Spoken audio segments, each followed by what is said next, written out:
नमस्कार, स्वागत है आपका न्यूज रूम में। मैं हूं आपके साथ विवेक चांडिल्य, आज की खास पेशकश लेकर और साथ ही साथ अपने दोस्तों के साथ, सहयोगी के साथ हाजिर हैं आपके सामने। आज का विषय यह है कि डोनाल्ड ट्रंप आखिर भारत पर बार बार टैरिफ क्यों लगा रहे हैं। डोनाल्ड ट्रंप भारत को डेड इकोनॉमी क्यों बता रहे हैं। डोनाल्ड ट्रंप की सरकार की तरफ से, व्हाइट हाउस के प्रवक्ता की तरफ से एक बयान जारी किया गया जिसमें पहली बार सैंक्शन की बात कही गई है कि भारत पर हमने सैंक्शन लगाया। 25% का टैरिफ लगाने के बाद 25% का टैरिफ और लगाया गया है जो जल्द ही भारत पर लागू होने वाला है। इसके अलावा सैंक्शन की बात की जा रही है। आखिर अमेरिका भारत से क्या परेशान है या भारत को दबाव में डालकर वो भारत से ट्रेड डील करना चाहता है, या फिर भारत की बढ़ती इकोनॉमी, मैन्युफैक्चरिंग सेक्टर और डिफेंस मैन्युफैक्चरिंग सेक्टर से अमेरिका घबरा रहा है, वो एक और चीन नहीं चाहता है। आज इसी मुद्दे पर न्यूज रूम में बड़ी चर्चा पूरी टीम के साथ। और मैं हूं आपके साथ किरण। और देखिए, जैसे कि अभी विवेक ने पूरे इस बात की जानकारी दी कि आखिरकार डोनाल्ड ट्रंप चाहते क्या है, तो जो मैं समझ पा रही हूं और जहां से मैं देख पा रही हूं, जो बयान अभी हाल फिलहाल में डोनाल्ड ट्रंप का सामने भी आया कि रशिया से पहले जब तेल की खरीदारी भारत किया करता था तो वो 1 से 2% के करीब हुआ करता था, लेकिन उसके बाद ये खरीदारी बहुत ज्यादा बढ़ गई, जो कि अभी 30 से 35 या फिर उससे ज्यादा के बीच में चल रही है। अब ऐसे में ये देखिए, मेरा ये मानना, क्योंकि डोनाल्ड ट्रंप एक पॉलिटिकल पार्टी से तो अब जाकर के जुड़े हैं, लेकिन व्यावसायिक ज्यादा जो है उनका ये रहा है और बहुत अच्छे जो है बिजनेसमैन वो कहलाते हैं। उन्होंने कई कई ऊंचाइयों पर अपने कई सारे बिजनेस को जो है वो पहुंचाया है। ऐसे में बिजनेस के दृष्टिकोण से वो एक राष्ट्र को चलाने की कोशिश, यानी कि अमेरिका को चलाने की कोशिश कर रहे हैं और बेनिफिट देखते हैं और यही बेनिफिट देखने की वजह से उनका ये कहना कि पहले तेल की खरीदारी कम हुआ करती थी लेकिन अब आपने बढ़ा दिया है, वजह क्या है और इसकी वजह से अमेरिका को नुकसान पहुंच रहा है। और आप जो ज्यादा खरीदारी कर रहे हैं, अब दूसरे देशों को भी जो है वो बेचा क्या करते हैं, इसमें आपने बहुत करोड़ों का जो है बेनिफिट कमाया है। ये भारत को लेकर के अमेरिका के प्रेसिडेंट डोनाल्ड ट्रंप की तरफ से ये कहना। साथ ही उन्होंने ये भी देखिए, टैरिफ जो आया, तो मेरा ये मानना है कि टैरिफ उन्होंने सिर्फ एक बिजनेसमैन के तौर पर सोचा होगा, समझा होगा, ना कि जियोपॉलिटिक्स के तौर पर या फिर एक राष्ट्र जब वो लेकर के चल रहे हैं और नंबर 1 पर वो राष्ट्र है, तो ऐसे में उस दृष्टिकोण से ना सोच करके उन्होंने ये सोचा कि मुझे एक बार फिर से अमेरिका को जो है बहुत ज्यादा इकोनॉमिक तौर पर बेहतर बनाना है। नंबर 1 तो है ही, लेकिन कहीं ना कहीं जो कमियां बीच में आ गई थी उन कमियों को दुरुस्त करना है और इस वजह से जो है यहाँ पर टैरिफ से लेकर के रशिया और उनके तेल खरीदारी जो भारत कर रहा है, उन सब पर उनकी तरफ से बयान लगातार सामने आ रहे हैं। नमस्कार, बहुत स्वागत है आप सबका इंडिया डेली पर। मैं पलक सहगल आपके साथ। और जिस तरीके से विवेक और किरण कह रहे थे कि जो एक बढ़ती इनसिक्योरिटी अमेरिका और वेस्टर्न कंट्रीज में, उसके पीछे कारण ये है कि भारत मजबूत हो रहा है, भारत लगातार मजबूत हो रहा है। हम अपनी इकोनॉमी पे जिस तरीके से काम कर रहे हैं, अपनी डिप्लोमेसी पे हमने पिछले 10-11 साल में जिस तरीके से काम किया, अभी रशिया के साथ भी जो मुलाकात व्लादिमीर पुतिन के साथ हुई है ट्रंप की, उसके बाद रशिया की तरफ से ये बात कही गई है जो बहुत मैटर करती है कि रशिया ने कहा है कि इंडिया मैटर्स, और साथ ही ये भी कहा गया कि फ्रेंड्स पर कभी भी सैंक्शन नहीं लगाया जाता है।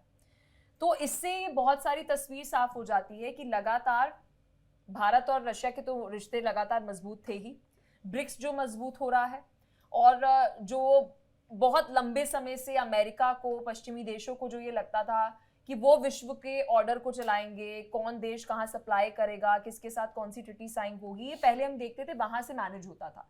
लेकिन अब धीरे धीरे हम देख रहे हैं कि शिफ्ट जो है वो बदलता जा रहा है।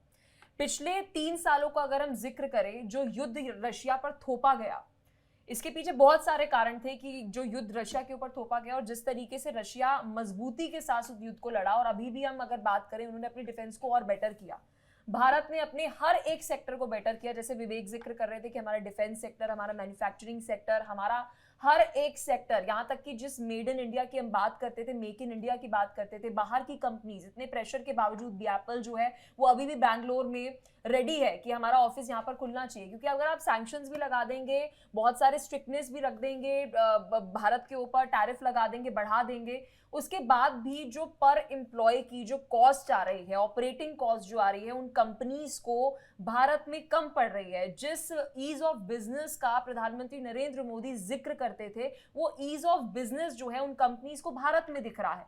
और शायद यही कारण है, क्योंकि देखिए विश्व में सबसे ज्यादा स्टेम छात्र जो है वो भारत के पास हैं, और ये सारे कंपनीज अगर आप बड़ी बड़ी देखेंगे तो उसमें देखेंगे सीईओ भी जो है वो भारत के हैं। तो भारत में पोटेंशियल है और उन कंपनीज को दिख रहा है, और यही इनसिक्योरिटी जो है वो धीरे धीरे डोनाल्ड ट्रंप को, वहां के अधिकारियों को, वहां के मिनिस्टर्स को दिख रही है कि अगर अभी भारत को नहीं रोका गया तो ये विकसित देश बन जाएगा, और वो दिन दूर नहीं है, तीसरी क्या, ये दूसरी भी बड़ी इकोनॉमी जो है वो बन सकते हैं। आशीष, over to you.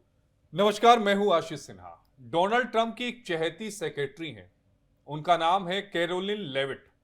Karoline Leavitt की यह खासियत है कि ये व्हाइट हाउस की प्रेस सेक्रेटरी भी हैं, यानी व्हाइट हाउस की तरफ से जब भी कोई आधिकारिक बयान जारी होता है तो वो बयान जो होता है वो लेविट ही जारी करती हैं।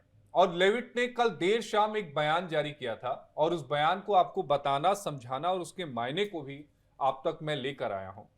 दरअसल उन्होंने कहा था कि अमेरिकी राष्ट्रपति डोनाल्ड ट्रंप यूक्रेन और रूस के बीच में जो जंग चल रही है उसे खत्म कराना चाहते हैं, और इसी वजह से भारत पर प्रतिबंध लगाया गया है। लेविट ने अपनी बात में इस बात को बिल्कुल साफगोई से कहा कि मॉस्को पर दबाव डालने के लिए एक कदम जो है वो उठाया जा रहा है।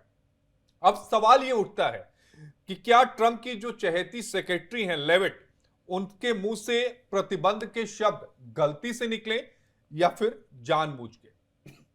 अमेरिका ने अभी तक केवल 25% एक्स्ट्रा टैरिफ लगाया है, प्रतिबंध किसी भी तरह का सैंक्शन जो है वो नहीं लगाया है। इस बात को हमें समझना होगा। तो सबसे पहले आपको यह बता दें कि आखिर लेविट ने क्या कुछ कहा है।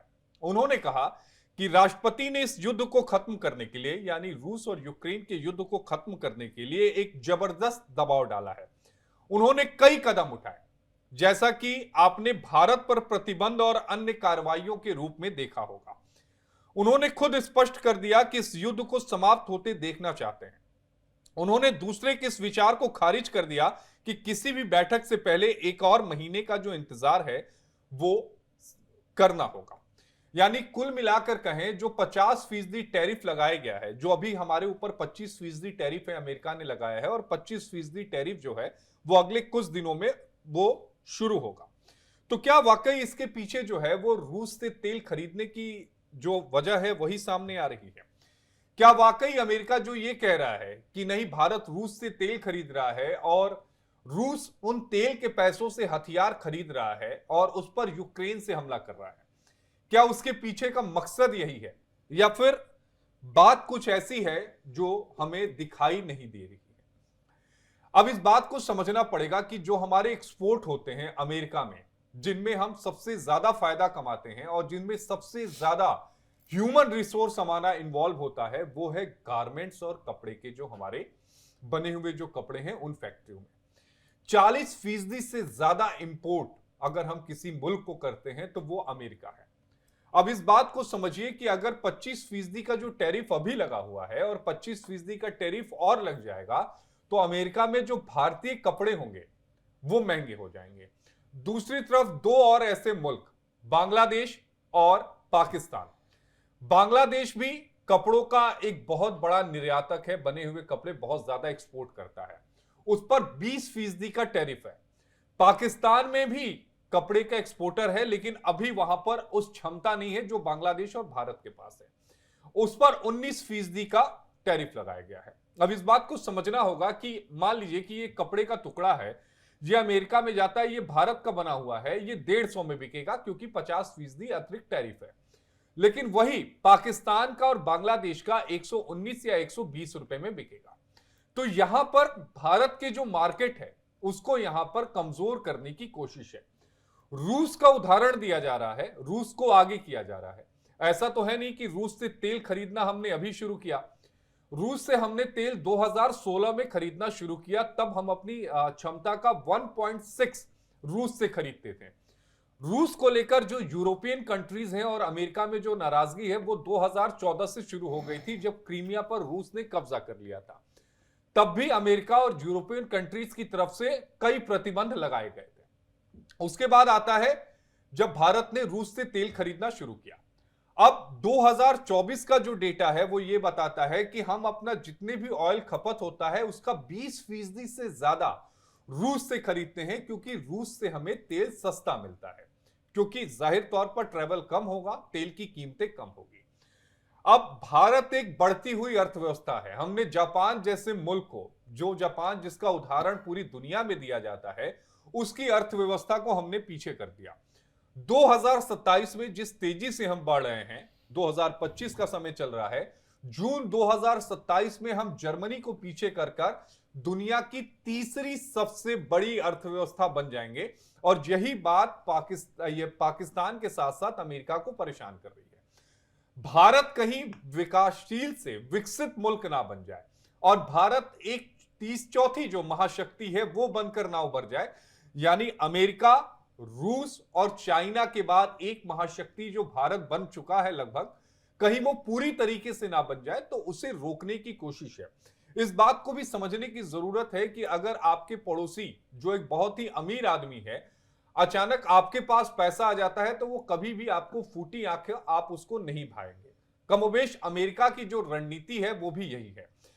भारत पर दबाव डालकर वो पाकिस्तान को खुश करना चाहता है, इस बात से कतई इंकार नहीं किया जा सकता, क्योंकि जो जियो डक्ट मिला है वहां पर, जहां पर तांबा है, जहां पर सोना है, उस पर निगाह चाइना की भी है, उस पर निगाह अमेरिका की भी है।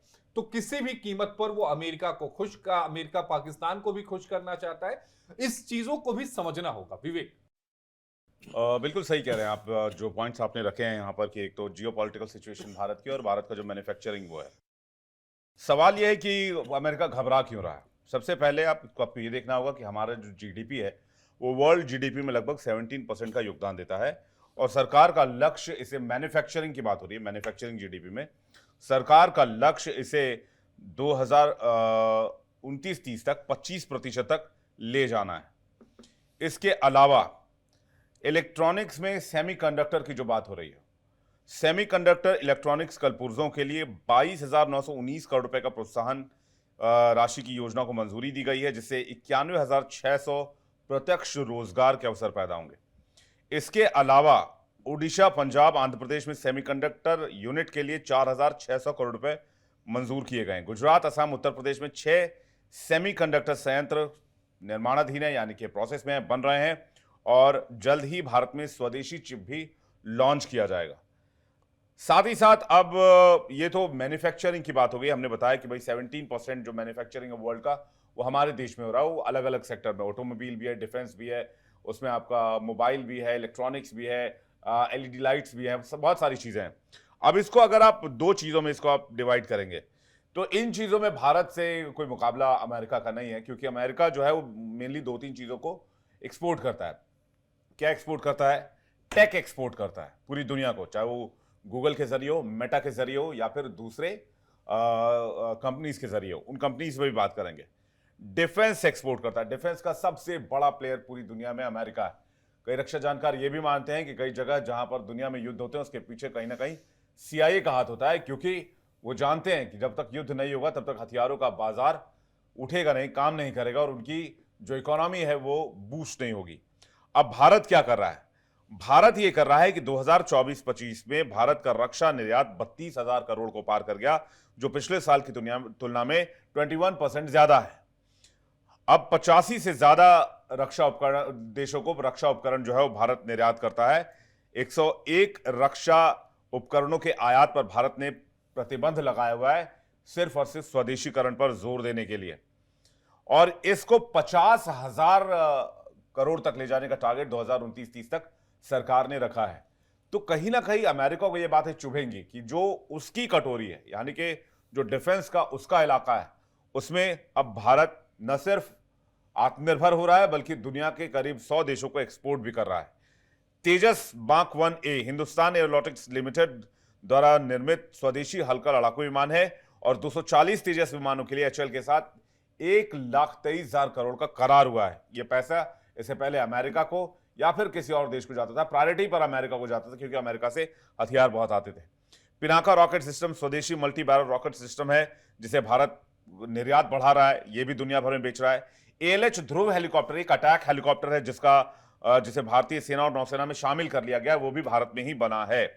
एफडीआई में बहुत वृद्धि हुई है। रक्षा क्षेत्र में 100% प्रत्यक्ष विदेशी निवेश की अनुमति दी गई है, जिसके तहत 74% और सरकारी मंजूरी के साथ 100% एफडीआई संभव है। इसके अलावा टाटा, एलएनटी, महिंद्रा, अडानी जैसे निजी क्षेत्र की कंपनियां डिफेंस मैन्युफैक्चरिंग में सक्रिय है। टाटा ने C295 परिवहन विमान के लिए वडोदरा में एक संयंत्र भी स्थापित कर दिया है। डिफेंस कॉरिडोर की बात करें तो यूपी डिफेंस कॉरिडोर आपने सुना होगा, जिसकी चर्चा लगातार होती रहती है। वहां ब्रह्मोस का निर्माण भी शुरू हो गया। तमिलनाडु में भी एक डिफेंस कॉरिडोर है जहां पर हथियार बनाए जा रहे हैं। इसके अलावा कई स्टार्टअप्स हैं जो नई टेक्नोलॉजी पर काम कर रहे हैं। तो ये चीजें अमेरिका को कहीं ना कहीं परेशान कर रही हैं। अब दूसरी बात यह है कि बचा तेल का एस्पेक्ट आपको आशीष ने बता दिया, मैंने आपको बता दिया कि क्या क्या अमेरिका का कोर है। अमेरिका का कोर एक डिफेंस हो गया, एक टेक हो गया। अब टेक में देखिए क्या क्या अमेरिका के पास है। अगर हम प्रोडक्ट्स की बात करें तो यहां पर देखने वाली 2-3 चीजें हैं। अमेरिका से हम क्या क्या आयात करते हैं, सबसे पहले इस लिस्ट पर हमें नजर डालना होगा। सबसे पहले तो बड़ी कंपनियां हैं, जैसे कि आप गूगल ले लीजिए, जैसे आप फेसबुक ले लीजिए सर्विसेज में, उससे भी आगे आप अमेजॉन ले लीजिए। ऐसी कई कंपनीज हैं जो भारत में टेक सर्विसेज देती हैं। और इन कंपनीज में अगर हम देखें तो इसमें सबसे इंपॉर्टेंट जो है वो ये है कि भारत का एक बड़ा रुपए का हिस्सा इन सर्विसेज के लिए इनके पास जाता है। तो सरकार की कोशिश ये भी है कि अगर भारत में कोई टेक कंपनी शुरू होती है और भारत को सर्विसेज देती है, भारत में ही सोशल मीडिया डेवलप करती है, भारत में ही वो चलाती है, भारत से इंटरनेशनल जो सोशल मीडिया को ऑपरेट करने की अगर पहल होती है तो उसको भी प्रोत्साहित करने की योजना है।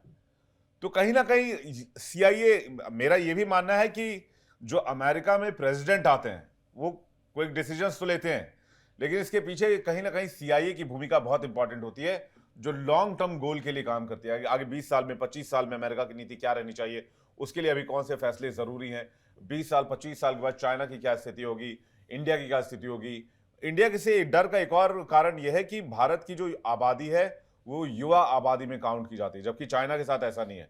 चाइना की जो आबादी है वो एक अब तो उन्होंने वन चाइल्ड पॉलिसी भी खत्म कर दी। हाँ, और इसी का इम्पैक्ट था कि उनकी आबादी बहुत जो है बूढ़ी हो चुकी थी, तब उन्होंने जाकर वन चाइल्ड पॉलिसी खत्म की है। लेकिन अब उसका इम्पैक्ट उनकी इकोनॉमी पर आने लग गया है। तो एशिया में वो एक और चाइना नहीं चाहते, खासकर सीआईए और डोनाल्ड ट्रंप। और सीआईए को पता है कि मैन्युफैक्चरिंग में, टेक में और डिफेंस में अगर एक और एशिया में चाइना के इक्वल में पावर बना, मुझे लगता है इसमें थोड़ा टाइम लगेगा, लेकिन वो 20 साल 25 साल का देख रहे हैं। तो इस लिहाज से वो अभी भारत पर ब्रेक लगाना चाहते हैं, सैंक्शंस लगाना चाहते हैं। लेकिन इसका जो दूसरा पहलू है वो ये है कि जैसे आशीष ने बताया कि अगर कोई कपड़ा यहां से 100 रुपए में जा रहा है, वहां 150 रुपए का बिकेगा, तो वो 50 रुपए अमेरिकियों को देना होगा, भारत को नहीं देना होगा। वो टैरिफ अमेरिकियों पर लगेगा और इसलिए वहां हाहाकार मचा हुआ है, कोहराम मचा हुआ है। वहाँ महंगाई बढ़ने लग गई है।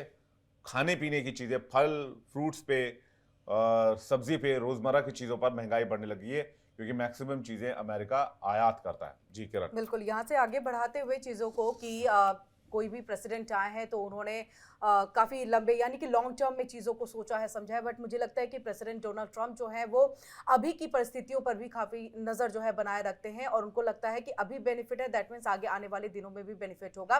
जो दो बात का जिक्र यहाँ पर मेरी सहयोगी ने किया, विवेक ने किया है, उन्होंने ये कहा है कि डिफेंस सेक्टर में भारत की एंट्री जब हो रही है तो इससे एक तरह से कहीं ना कहीं बिलबिलाया हुआ है, बौखलाया हुआ है अमेरिका। लेकिन वही ब्रिक्स की वजह से भी बहुत ज़्यादा जो परेशान है अमेरिका, क्योंकि डोनाल्ड ट्रंप की तरफ से लगातार बयान आ रहे हैं और जो करेंसी एक जारी ब्रिक्स अपनी तरफ से करेंगे ताकि उनका जो डॉलर है वो भी जो है उसकी महत्ता कम हो जाए।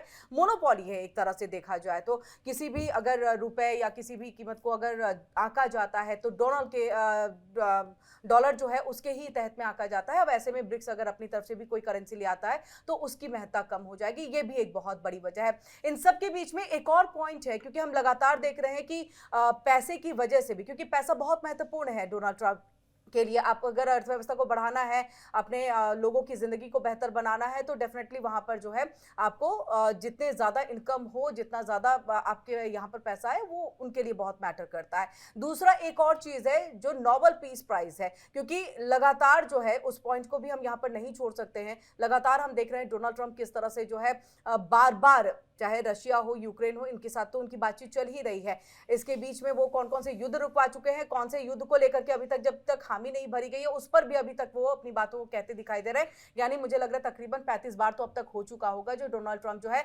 भारत पाकिस्तान युद्ध रुकवाने का एक क्रेडिट लेते हुए दिखाई दे रहे हैं। तो नोबेल पीस पुरस्कार भी उनके लिए बहुत महत्वपूर्ण है। लेकिन ऐसे में इस बात को भी ये देखना होगा कि सीआईए की तरफ से, जिस बात का जिक्र विवेक ने किया कि सीआईए की तरफ से ये देखा जाता है कि अगर युद्ध नहीं हुआ या फिर अमेरिका इस बात को देखती है अगर कहीं युद्ध नहीं होता है तो उनका जो ये पूरा हथियार है उसकी खपत आखिरकार कहाँ होगी। लेकिन अगर डोनाल्ड ट्रंप इसके साथ आते हैं कि कहीं युद्ध ना हो और किसी के बीच में युद्ध ना हो, तो फिर इन हथियारों की खपत कहाँ होगी, ये भी एक महत्वपूर्ण सवाल जो है वो उठता है। क्योंकि ईरान के लिए, इजराइल के लिए देखिए किस तरह से कहते हैं बैकअप के तौर पर हम जरूर हैं, यूक्रेन के लिए भी कह दिया बैकअप के लिए हम हैं, हम सुरक्षा प्रदान करेंगे। लेकिन अफगानिस्तान में जिस तरह से छोड़ करके भागे थे, भरोसा करना बहुत मुश्किल होगा। तो 2-3 चीजें हैं जिस पर एक ध्यान देने की जरूरत है, 2-3 एस्पेक्ट से जो है वो भारत को लेकर के चल रहे हैं। पलक, हम तीनों ने हर एक इस एस्पेक्ट पे तो चर्चा की है। हम चाइना को इस बीच भूल गए, क्योंकि चाइना के साथ हम कह सकते हैं एक मेजर हमारा ट्रांजिशन जो है वो रिलेशंस में नज़र आ रहा है। चाइना की तरफ से ये बात कहना कि भारत जो है वो हमारा राइवल नहीं है, और आने वाले समय में जो हमारी भी रणनीति चाइना को लेकर बदलते हुए नज़र आ रही है। तो कुल मिलाकर जो फाइनल रिमार्क है वो मैं यही देना चाहूँगी कि पहले अमेरिका के साथ संबंध भारत ने बेहतर किए, कोशिश की कि रशिया के साथ अगर संबंध अच्छे हैं, वो तो लंबे समय से किसी की भी सरकार को रहे हैं, लेकिन अमेरिका के साथ भी हमने कोशिश की कि हमारे संबंध जो है वो बेहतर होने चाहिए। अब सामने से इस तरीके का जो डोनाल्ड ट्रंप की तरफ से किया गया, इसका तो हम कह सकते हैं कि अनएक्सपेक्टेड तो नहीं था। पहले से ही बहुत लंबे समय से चर्चा हो रही थी कि अमेरिका शायद ट्रस्टी नहीं हो सकता है एक अलाय हमारे साथ। लेकिन चाइना के साथ भी हम कह सकते हैं कि आने वाले समय में भारत के रिश्ते, मुझे ऐसा लगता है कि सकारात्मक होते हुए, पॉजिटिव होते हुए नजर आएंगे। क्योंकि जिस तरीके से अजीत डोवाल के साथ मुलाकात हुई फॉरेन मिनिस्टर की, प्रधानमंत्री नरेंद्र मोदी के साथ और साथ ही एस जयशंकर के साथ, और उनकी तरफ से रिमार्क सामने आना, आशीष मुझे लगता है कि शायद एक बड़ा ट्रांजिशन आने वाले समय में चाइना के साथ इस्लामाबाद जो जा रहे हैं उसको लेकर के फिर कैसे देख सकते हैं, क्योंकि यहाँ के बाद सीधा इस्लामाबाद पहुंचेंगे वांगी। देखिए, पाकिस्तान का एक पाकिस्तान को भरोसेमंद चाइना अलाई ignore नहीं कर चाइना सकता। है और चाइना का भरोसेमंद अलाई पाकिस्तान है।